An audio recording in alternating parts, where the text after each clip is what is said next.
On this week's GTA 5 O'Clock, we talk combat mechanics, graphics, property details, and reveal how gang wars can help you escape the cops.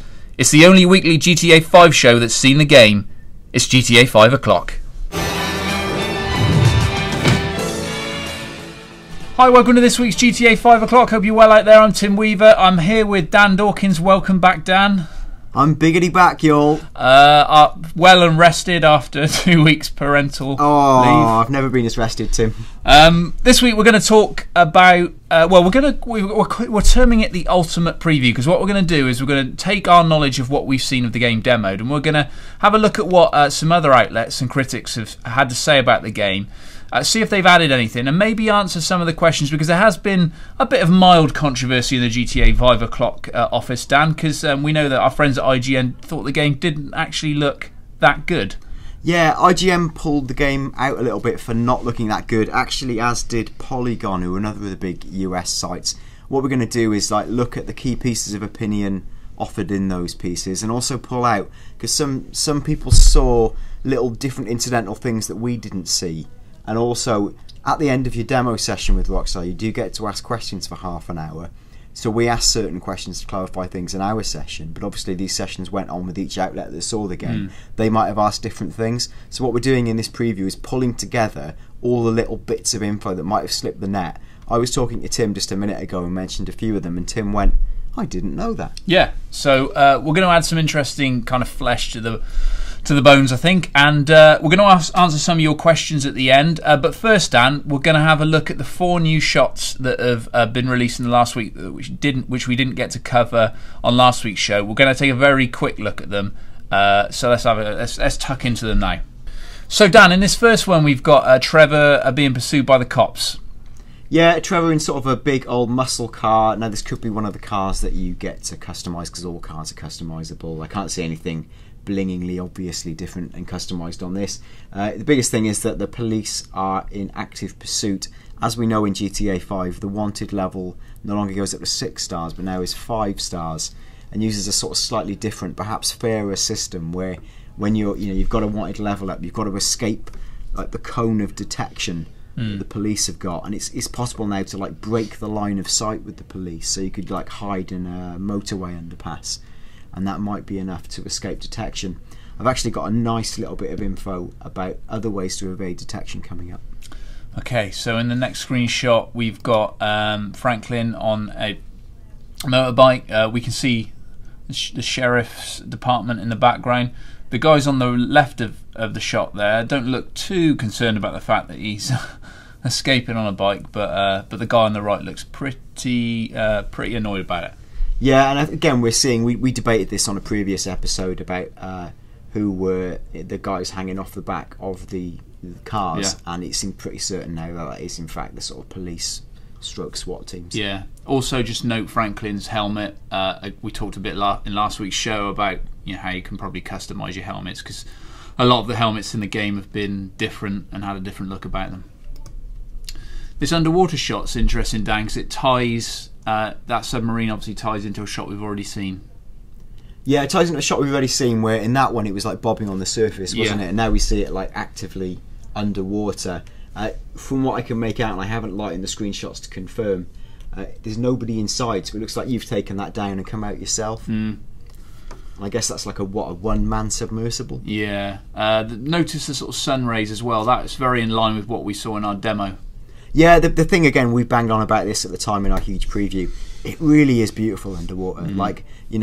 It's I'm trying to think of a game it's comparable to underwater, but it's just so beautiful, and it is a really fully developed world. The way the light shimmers through the depths of the ocean, and it sort of multi-refracts, and the sounds going, it's really scenic, really beautiful.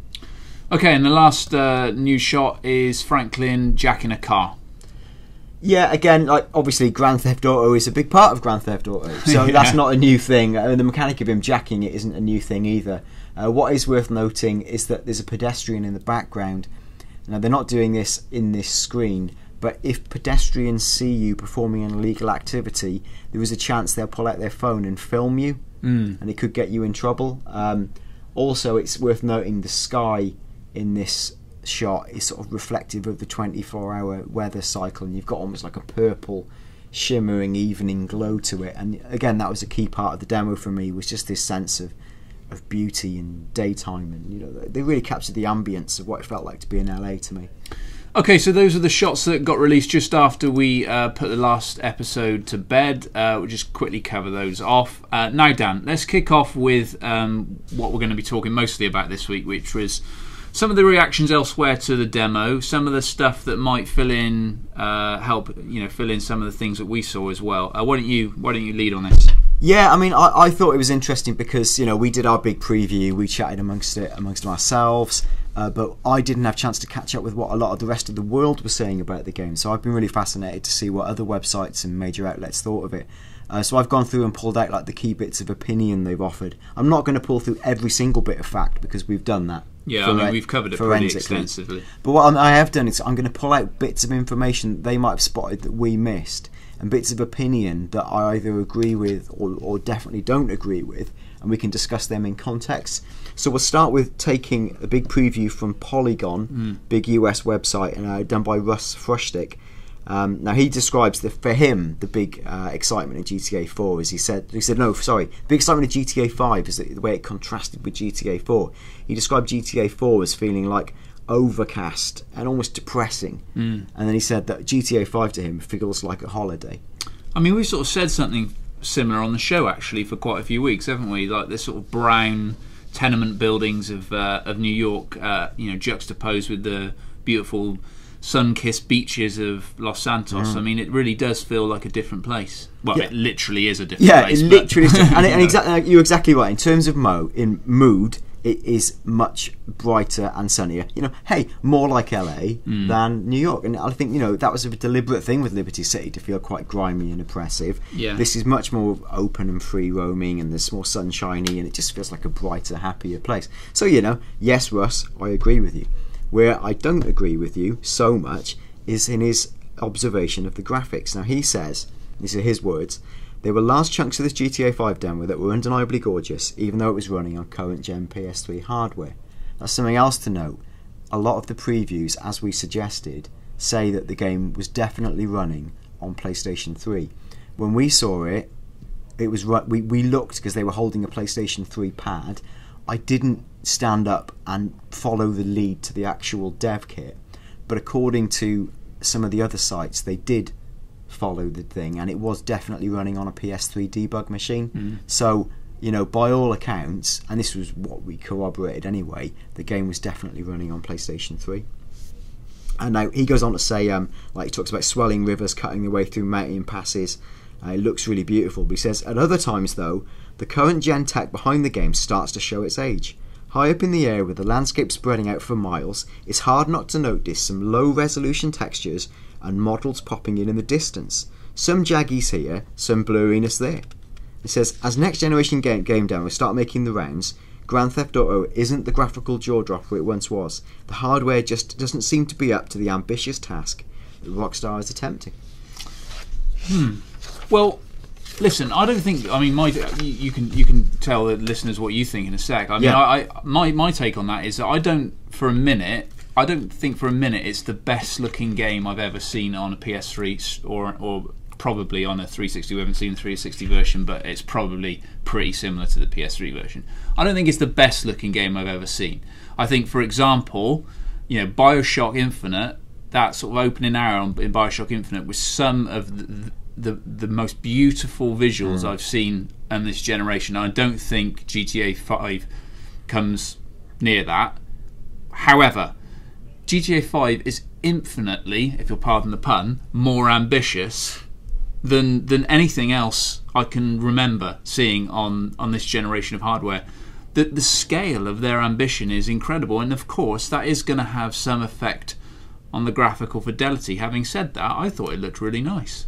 I completely agree. I mean, I think because we knew people within our office who'd been to see the game before us, and I talked to them and said, come on, how was it? And one of them had expressed almost a degree of mild disappointment with how it looked. And I was like, really? It looks bad? And he goes, no, not bad, but it's maybe not what you're expecting from the trailer. So I went in with almost like a lowered expectation, I suppose. But I will say, from the very first minute the game came on the screen, I thought it looked really good. Like, I was genuinely like, yeah, wow, this is like absolutely top table. Like, it's definitely of this generation. It didn't look next gen. It didn't look beyond, like Tim says, it didn't look beyond belief. There's definitely games you could pick out on Xbox and on PlayStation that are higher benchmarks. Like Tim said, artistically, BioShock Infinite is possibly of a different caliber. Technically, games like Uncharted 2 or maybe Gears of War are more technically advanced, but it's not much worse. It really isn't. And the key point, exactly as Tim says, is it's what it's doing and also what you're not seeing. It's the fact that you know that at any given moment the scene looks almost as beautiful as, say, an Uncharted game, but unlike Uncharted, you can jump in a car at any time, or a plane at any time, and go anywhere you want. And knowing that, and knowing while you're doing it, the sunset will be changing, and it's a fully dynamic environment with people going about their own business. Technically, suddenly, it's pretty mind-blowing. You know. Yeah, I mean, I think that first section where Franklin kind of jumps out of the plane, I think was obviously Rockstar's attempt to give us a look at what the landscape looked like and how the map kind of panned out. And I don't think, you know, from that high up you can... I don't think there's obviously not the detail there. So when Polygon describe it as you know, looking mildly disappointing, I mean, when at that height, all you're really getting is an idea, I guess, of scale. Do you agree with the thing? It's hard not to notice some low resolution textures and models popping in. I don't recall that. No, I don't. But what I do remember is that the closer, plainly, I mean, this is an obvious point, but it's worth underlining. The closer you get to the ground, and especially when he's sort of swooping into that valley, the more impressive it was. Yeah. And at that point, I was the same as you. That was the point at which I thought, actually, you know what? This game looks better than I thought it was going to look. You know, I mean, I was the same as you. I thought there'd be some kind of sacrifice in terms of, because the scale of their ambition is so huge, I thought there'd be quite a marked sacrifice in terms of visuals. But actually, once you're on the ground, once you're down in that valley, the river was beautiful, the mountains are beautiful. There's a real sense of space and being in that place. So I wasn't specifically looking for problems, and nothing popped out where I was saying, oh, that was a bit, oh, you know, oh, that was a bit unfortunate. There wasn't one moment for me in the demo where I went, not like when you play GTA 4 and you could very visibly see buildings like smudging into the background. I didn't get any sense of that at all.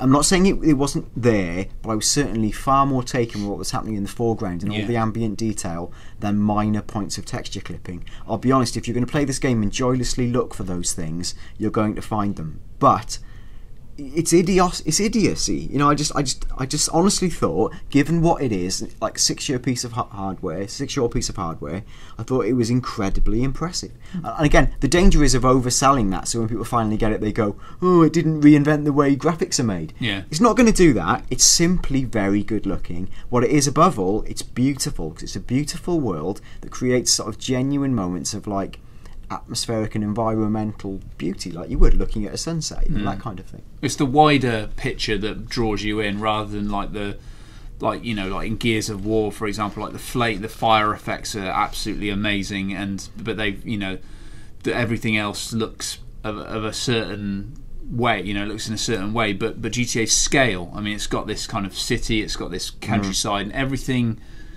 is of a high standard. Like you say, it's not a game changer in terms of visuals, but what it is much more impressive than I thought it was going to be. So I hope that clears it up slightly. Yeah. Well, anyway, what Polygon did notice is they clarified some things I thought about skills, which we may have talked about previously. They said, for example, sprinting a lot increases your agility with a specific character.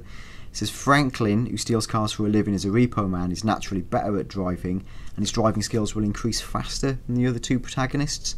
I don't know if that's something we've previously isolated. Yeah, I mentioned that in the written preview I did for CMVG, that because Rockstar said to us that no one at no stage will Michael or Trevor be as good a driver as Franklin, and I think that works in the same way as Michael and Franklin won't be as good a pilot as Trevor, but the more they do it, the more they fly, the more they drive, the better they become.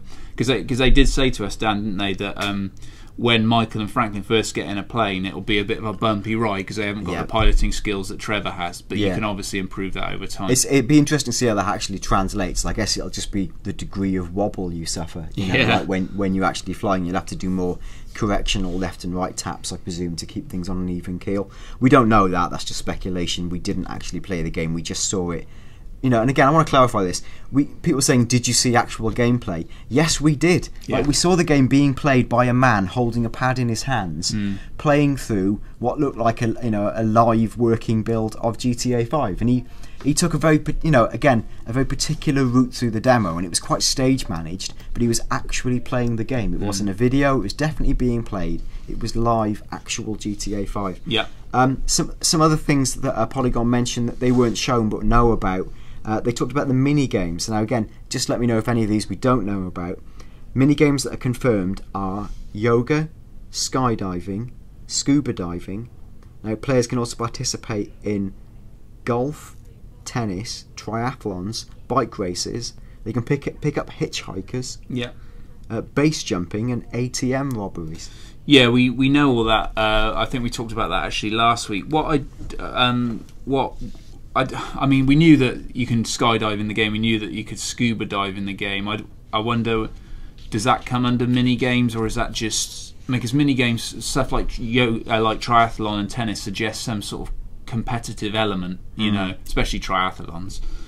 I mean, presumably you can do a triathlon yourself without being in a competition, but I imagine, as we talked about last week, that triathlons, there will be I would imagine there would be competitions to enter so that you can earn money. I would think that would make sense. So I don't think previously in the show we haven't really looped in skydiving and scuba diving as part of those mini games, because scuba diving has more of a means to an end, because you can go under and get some find stuff on the ocean bed, whereas yoga just improves. I guess yoga has a means to an end in that it probably improves your skill attributes. Improves your weapon power, doesn't it? Yeah, that's right. Yeah, practicing yoga, focusing the mind for shooting, exactly, or agility. Now IGN's preview was another one of the big sites previews, written by Colin Moriarty.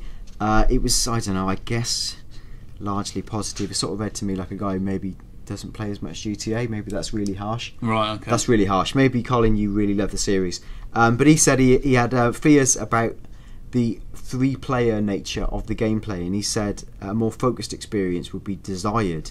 But it sounds like he sort of convinces himself during the scope of the preview that actually 3 players works. Right. Funnily enough, that's not anything I ever had any kind of doubts about. I thought it would. In fact, I thought it was a natural evolution for the series. And again, Colin doesn't like the graphics. That's harsh. Colin says, but GTA 5 does currently have GTA 4's texture popping issues, and graphically it's unimpressive. It looks like an enhanced version of GTA 4 with an extra sheen, but it doesn't stand up to its far more graphically impressive contemporaries. It doesn't look 5+ years newer than the game that came before it. Well, again, as we discussed, I respectfully disagree to a large extent, because I've been playing, for example, Tomb Raider. That's a very handsome game. Yes, it is a very handsome game because it's constraining where you can go and what you can and can't do, much like Uncharted does. It's much more of a scripted linear experience. GTA 5 is almost as good looking, but completely free. Yeah, I don't really know what else we can say about that other than we're pretty vehement in our disagreement. Unimpressive? Would you say? I certainly would not call it unimpressive. No, I would. The polar opposite of unimpressive. I mean, as previously discussed, the minute I saw it, I thought this is much more impressive than I thought it was going to be. Stick it on. Yeah. Right, Kotaku. This is actually a really good preview by Stephen Totilo. He picked out loads of nice little details that I didn't know the exact clarity of, or he asked questions I didn't ask. And he says, first thing is, he noticed there's a 9-hole golf course in the game, which you can play, which we know. Is that? Do you think? Does he mean that's separate to Los Santos Golf Club, or does he means that's another golf course? I don't know. I think he just means the golf course. Right. I don't know if there's multiple golf courses. I certainly don't know that. But what was interesting, he says you can choose your clubs. Right. That is good, actually. Which is, I suppose you'd expect to be able to, but just knowing that makes you think it's a really flashed out game mode, doesn't it? Yeah. It makes you wonder what the other sort of mini games like tennis and stuff, whether that's got some sort of real detail to it in the same way. Yeah, you'd expect, like, whether it's like a proper tennis game and having like lobs, spins, forehands, like pretty decent mechanics essentially. And I think it probably will. I think that's likely. What Stephen Totilo also notices, and I agree with, he says, like, the main mission path's all well and good, but it's in the side details that really draw you in. He says the swirl of activities, and it's that sort of stuff that makes the game so captivating. That's certainly what I thought. It's all the breadth of opportunity makes it so exciting. And he says, Rockstar keeps most of its surprises and many of the features of their big games secret until gamers can discover them themselves. Yeah, and that's been my experience of, and Tim would be the same, I guess. After you've seen, and over the years, we must have seen a lot of Rockstar demos. Yeah, for lots of different games, going back to, crikey, I don't know if I saw GTA 3, but I saw GTA Vice City, I saw GTA San Andreas at Rockstar's offices in New York. You get such a tiny slice of what the actual game finally is, and it's deliberate, and they don't want to completely pull the curtain back on it. They want to surprise you. This is what the Kotaku preview is saying. And he says, like, Rockstar reveals small portions of their games through trailers and through the occasional 1 or 2 hour long demo. Then they usually play the game in front of the press, as they did with him, proving that the game runs without letting you just grab the pad and sort of spoil the magic. Yeah, I mean, that's my experience, as you say, of all Rockstar demos. I mean, back when they were demoing Vice City and San Andreas to you, I was on Nintendo Mag, so I didn't really, although I played both those games to death, I never got them demoed. But I remember getting demoed GTA 4 and Red Dead, LA Noire, Max Payne, and they always do that. That they always do a hands-off demo first, which is what we had, where you sit down, someone, Rockstar rep demos it to you, shows you a kind of vertical slice of the game, and they do it for a very specific reason, as you say, not to sort of spoil the magic and to give you a kind of the sort of view of the world that they want to show. And the view of the world that we got shown in GTA 5 was a little tiny slice of each character's everyday kind of route through the game, I guess. And then a small mission. Yeah, and I thought this is interesting. Kotaku, what they did was they described the mission. What was it called? Blitzplay. Blitzplay, yeah. And they talked about all the elements that you can control leading up to the Blitzplay mission. So it says, like, Franklin commandeers a tow truck and rams the security car from the side. Then it says an earlier mission would have involved you getting hold of the tow truck, so that would be one mission. It says you all wear jumpsuits, and he says players would have grabbed those in an earlier mission too. He says you all wear different masks, players would have got those somehow too. It says they escape in a getaway car. And it says again, you would have chosen what the getaway car was, you would have decided where you wanted to leave it. That's interesting, because I didn't realise those would be individual missions. I thought those would all be just... I thought they'd be outside of the mission structure. I thought they'd be just stuff that you kind of secured within the world in the run up to the mission. I thought, like, you'd go into a clothes store, say, like a hardware store, and steal some coveralls. I think actually that's kind of what he means. Is in some things you'll buy and accrue in your sort of free time. And there might be some components for missions that require missions themselves to get hold of. Right. I think that's what he's getting at. Right. As in, you'll have to bring all the parts together, whether it's by buying it or seeking it out, maybe specialist kit through missions. I think certainly, like, Blitzplay isn't a proper heist, but I bet for the proper heists you'll have to, like, say for example a heist requires a military jet plane. It might be you've got to break into the military base as a submission to get hold of it, rather than just buying a military jet. I don't know that, but that sounds logical. That sounds more plausible. Yeah. And again, like we just said, he talks himself about he sat in Rockstar demos. Like he said, he saw San Andreas, he's seen Chinatown Wars, he's seen Red Dead Redemption and LA Noire, and in his experience, what Rockstar promise, they're usually good for. And he's saying, it's so easy to go into these things that are cynical, and as a good journalist, you should be sort of, maybe not cynical is the right word, but questioning. Yeah. And to say, well, are they just pulling the wool over our eyes? But history would suggest Rockstar are the real deal, that they're going to deliver. Other things he talks about the combat, just saying they've clearly learnt the lessons from Red Dead and Max Payne 3. I think the game definitely felt more Max Payne 3-y. He's saying that when you target an enemy, you'll see a little X appear on your targeting reticule when they're dead, so you're no longer shooting a cadaver. And again, it talks generally about how the combat's much improved, saying you won't lose the gun your character is wielding just because you run out of bullets. Yeah. Which is a that nice sort of ties into the fact that they were talking about how you could customise weaponry and keep that same weapon with you all the way through, so that you can sort of tailor it to individual heists. You know, I think we talked a little bit about it last week, where where Rockstar said to us, you know, some guns will be better for clearing rooms, some guns will be better for going in silently, and you know, they'll actively encourage you to keep guns, to customise them for specific jobs. Yes. You know, so that absolutely makes sense. And he says that the metaphor Rockstar used for the entire game says it's like long-form narrative TV with an ensemble cast. And it says you cut from one character to the next, so you skip the parts where characters are doing boring stuff and go right from interesting scene to interesting scene. I guess it's sort of reflecting the way you might watch TV, where you might just want to watch one thing in a big long sweep, but often people watch TV and you're always looking for something better on another channel, particularly if you've got cable or something like that. So I think they want the game to feel like that, and it's a response to the fact, you know, and I've discussed this with Rockstar, is that GTA 4 was such a long game with so many missions that were quite sort of linear in terms of your progress. A lot of people barely saw 70 to 80% of the really interesting stuff, just because they just didn't want to play through the missions. Yeah. I think Rockstar are responding to that by creating a world that's like constantly full of exciting, like you're flicking through your mobile phone screen in real life looking for something fun to do. It's reflecting the sort of multi-touch app nature of the world, and people's dwindling attention spans, basically. And also he says he questioned them, saying, you know, when we saw character switching and we saw a switch from Franklin to Trevor, and when we got into Trevor was in his pants on the sort of, you know, the sort of riverside there. Now, he said, you're not going to be able to do lots of those moments, are you? He said, like, will there be just like 3 scripted switches per game? And Rockstar said to him, no way, we'll be doing loads of them. Right. So there'll be lots of different little fun things and scenarios you'll appear in. In fact, I've got some more we can reveal later on through a USA Today interview. Okay. It also says each character, just to clarify, has got his own bank account.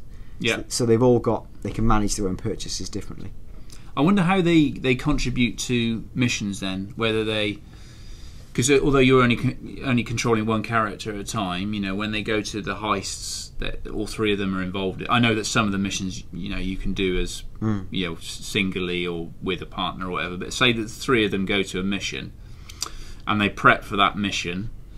Does an equal amount of money go out of their account? Presumably it does, or you know, because Michael's leading everything, does he sort of pay more, or whichever character you're playing at that moment, does he pay more and then make more back from the money that they earn from the heist? Yeah, I don't know whether they've got like you know, when you go to a bar and you have a communal kitty, I don't know if they like all pool in a certain percentage, or if they all go, come on Michael dude, you're loaded, you sort it out, and he's like, oh my god, I'm not buying another tank or machine gun for you suckers. You know, I don't know how they'll manage that, but it could create another interesting bit of management. Talking more about money, again, Kotaku said that, like, Franklin, obviously because he deals with cars, he'll be able to buy good cars earlier in the game with his money than the other characters. Right, okay. And they say, also talking about, you know, if you want to buy a helicopter, that's not good enough, you have to also buy the helipad. That's interesting, isn't it? Because I mean, they talked in the demo we had. They talked about how you could buy something like a marina. So that suggests that you have to buy a marina before you can own a boat. Yeah, like, you wouldn't leave your boat outside your house. Well, you might, but it's not much use. On a trailer, yeah. And also interesting, like I don't know the cost of items really within the world for a relative comparison, but the heists apparently will generate millions of dollars, which, you know, you'd only imagine within the GTA world is an awful lot of money. Yeah. And like if you're buying marinas, that's going to cost a lot of money. So you're going to need those millions of dollars. I wonder how they sort of manage that economy system though, because like there's what did they say to us? It was 4 or 5 tentpole heists in the game, was it? Yeah. Okay, so they're presumably, the first one is presumably about 25% of the way into the game. Yeah. Okay, so if you earn millions of dollars from that first heist, then you've got an absolute shed load of money already to spend in that world, more than you could possibly ever want. I think there's things like it opens a couple of narrative options as well. Like, one is that Michael might be essentially, in terms of his psychotherapy, it's not the money, it's the addiction to danger, like as the thing hopes. So he like a gambler, he accumulates money to spend more to get a bigger thrill or a bigger high. So he might see, I've already got enough to be comfortable for life, but now I can invest this, say, $2 million in planning an even more audacious heist, this time with tanks as opposed to armoured vehicles. You know, and he's always like, he's accumulating his bets all the time, for example. But what if in the game narrative, you know, halfway through, a rival gang hits you and takes you for everything you've got? Yeah. And like, you lose everything you've accrued, and you've almost got, not start again, but you know, you've got a reason for vengeance, and you've lost a lot of what you've had. That's a very famous mechanic in games, perhaps like most famously done in Half-Life, the original Half-Life, where there's a brilliant moment where before the Black Mesa troops descend, where you get to like a security weapons locker, and for the first time in the game, rather than just having like a pop gun and like a crowbar, you finally get tooled up to the max, and it's absolutely brilliant, and you feel like the god of the world.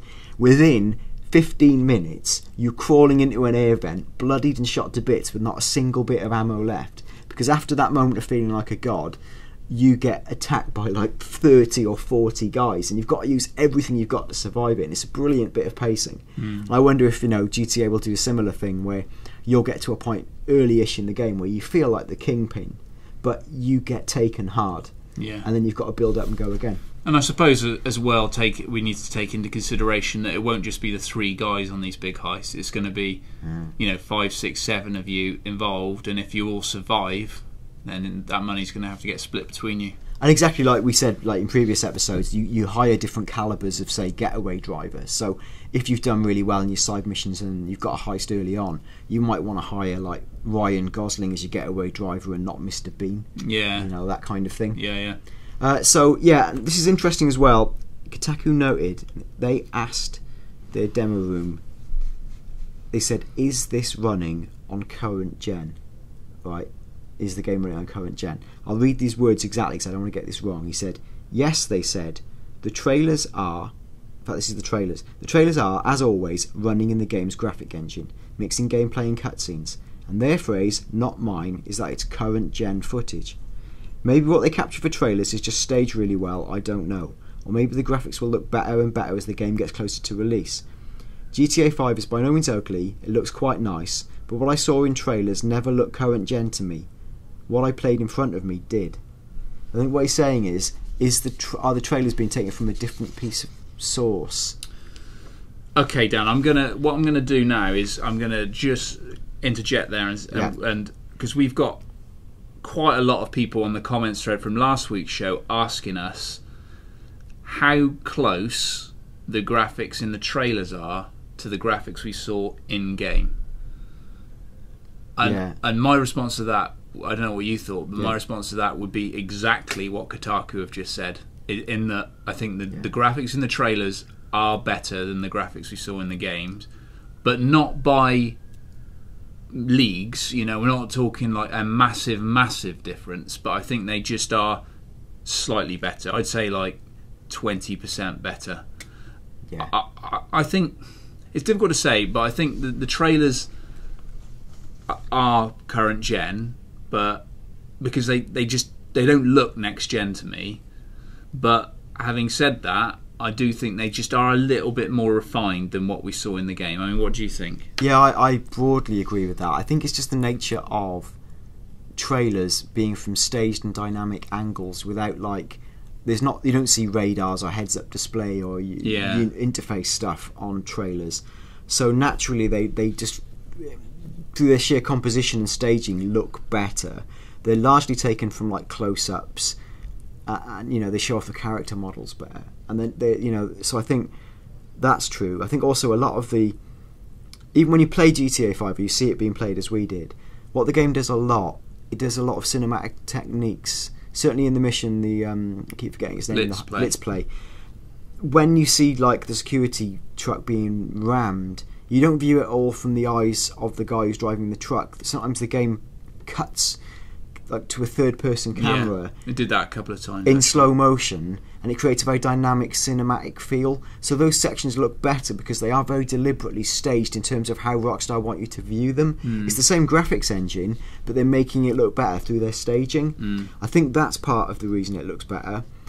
And I think, yeah, I essentially agree. I think certainly the screenshots they've released definitely look sharper than the game does in motion. Yeah. Not from a completely different world, but sharper. I also felt like, as good as it looks, part of me did, and I said to Rockstar, this looks amazing, but I would so love to see this on a next-gen console because I think it would look incredible. Like, not just, because it would look not just good, but astonishing. Yeah. And I think that's what everyone wants. I don't know what to say for fear of it sounding like speculation, but I would just say that.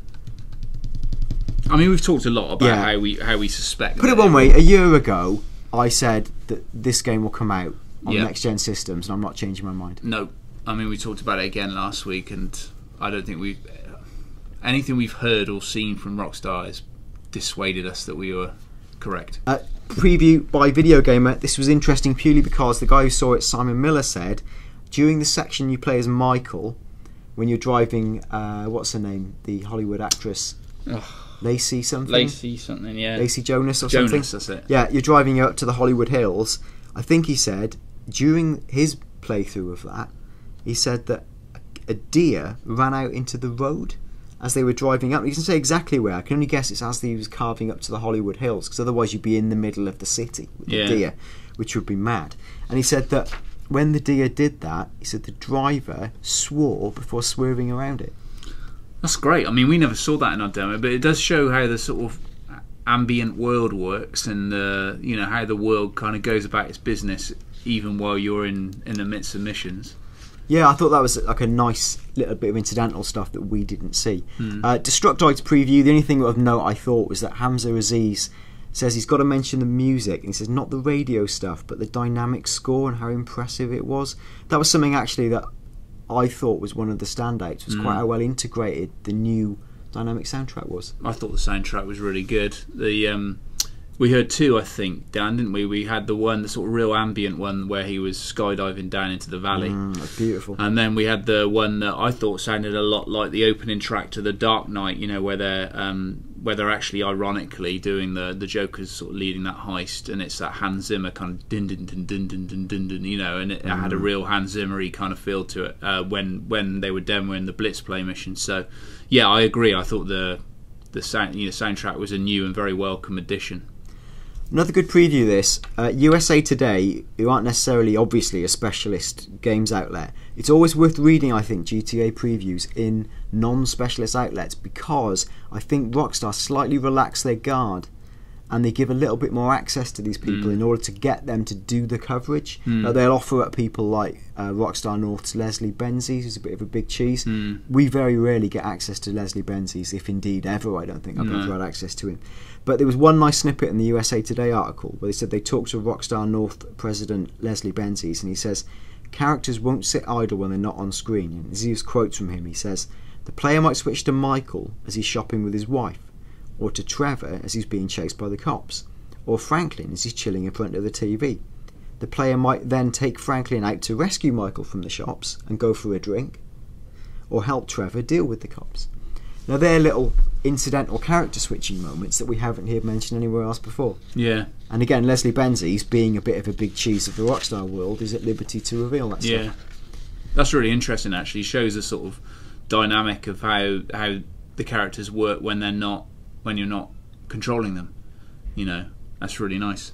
Some other snippets, I don't know exactly which previews these came from, but they were picked up by GTA5.net, which is one of the big GTA websites. And he says, although it's up to the player when they switch characters, dialogue will prompt you for ideal moments. He says, for example, when Michael and Franklin are being overwhelmed by snipers, Michael might ask for Trevor's help. Do you know who wrote that?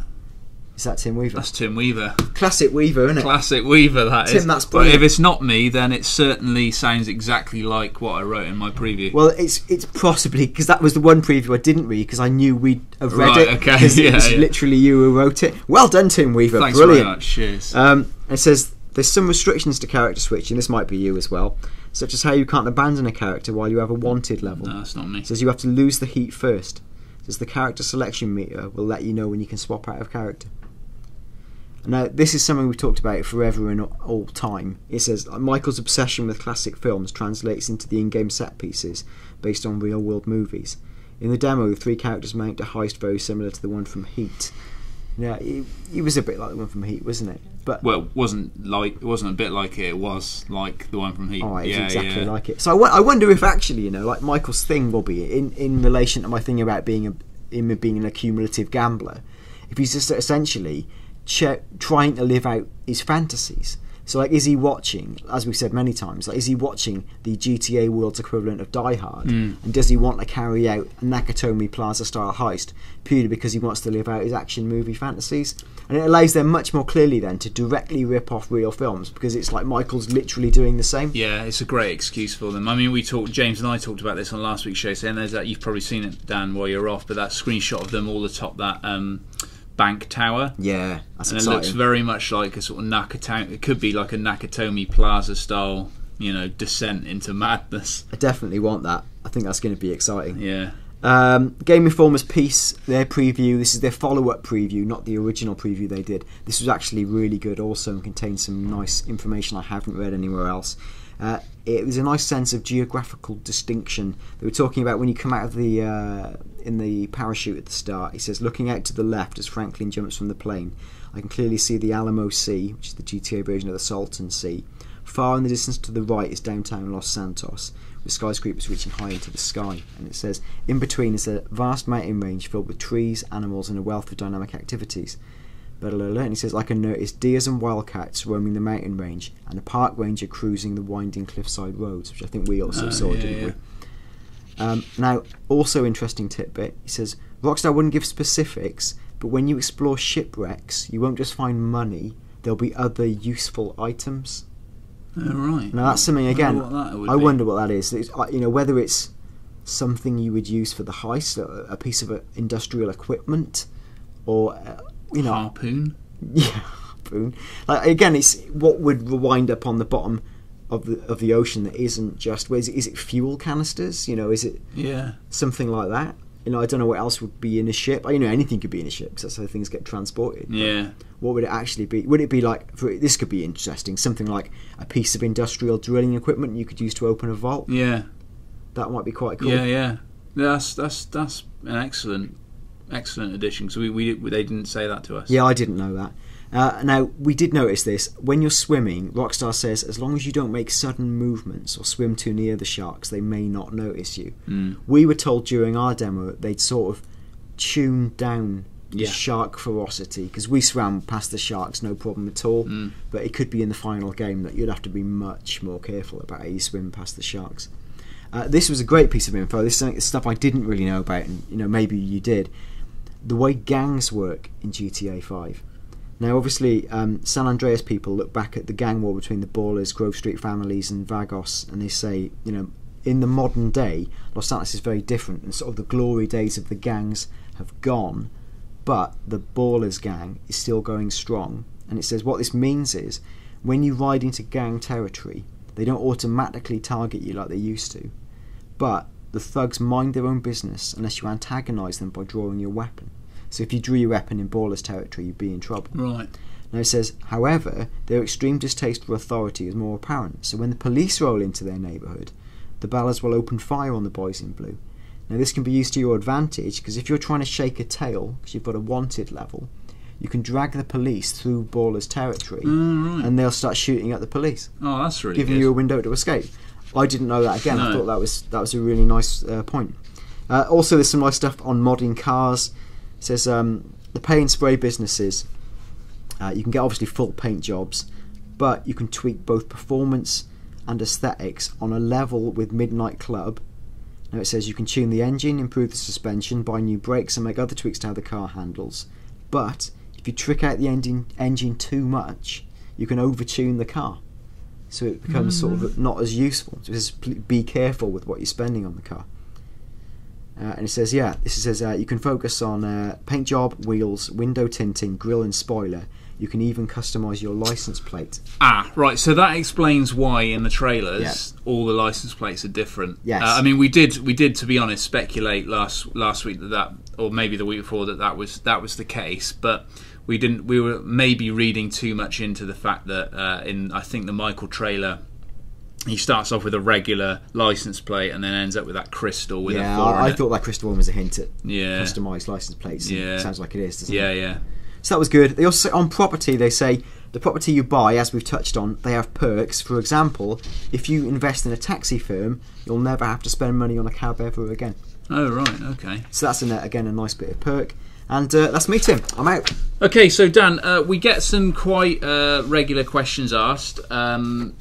So I thought I'd just throw some of these out here. Probably we don't really have specific answers rather for them, because we either haven't been told or we haven't got any visibility on it, but we should be able to maybe we can have a little bit of a punt at it. Before we do that, I just want to give a special shout out to a guy on Twitter called @StavrosPH, who got in contact with me directly on Twitter and sent me a shot that some of you out there may remember, which is Franklin.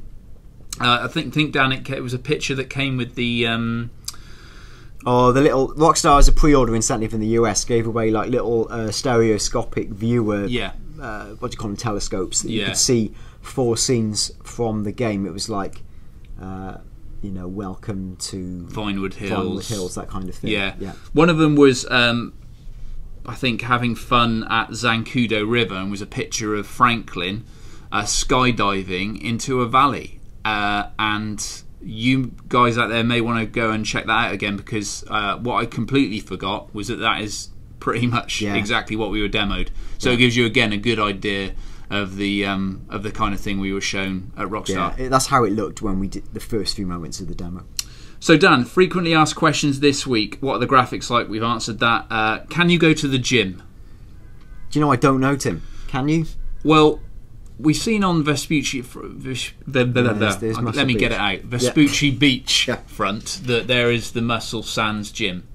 Now we know that all the characters have skill attributes, and you can build them over time. Presumably, if you're doing yoga and triathlons and exercise through tennis and all that sort of stuff, presumably you can build those up.